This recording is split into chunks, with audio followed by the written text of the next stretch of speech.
சந்திர கிரகணத்தை முன்னிட்டு இன்று பிற்பகல் 2 மணிக்கு திருச்செந்தூர் சுப்பிரமணிய சுவாமி கோயிலின் நடை அடைக்கப்பட உள்ளதால் அதற்கு முன்பாக சுவாமியை வழிபட திரளான பக்தர்கள் குவிந்துள்ளனர். இதுகுறித்து கூடுதல் தகவல்களை செய்தியாளர் ஆனந்த் வழங்க கேட்கலாம். ஆனந்த், இப்ப சந்திர கிரகணத்தை தொடர்ந்து இந்த கோயில் அடைக்கப்பட இருக்கிறது. பக்தர்கள் வருகை இங்கு எப்படி இருக்கிறது? என்ன மாதிரியான ஏற்பாடுகள் செய்யப்பட்டிருக்கிறது? எத்தனை மணி வரை தரிசனத்திற்கு அனுமதி?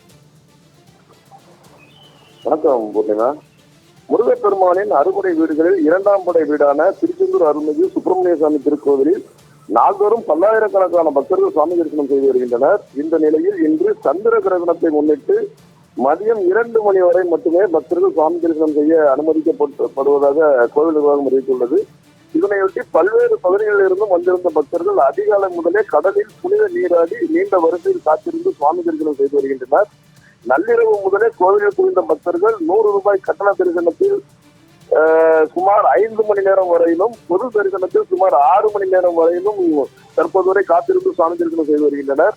மேலும் இன்று ஞாயிற்றுக்கிழமை விடுமுறை தினம் என்பதால் கோவிலில் ஏராளமான பக்தர்கள் குடும்பத்துடன் குவிந்து வந்துள்ளனர். இந்த நிலையில் இன்று சந்திர கிரகணத்தையொட்டி கோவில் நடைதிறப்பு மற்றும் பூஜை நேரத்தில் மாறுதல் செய்யப்பட்டுள்ளது.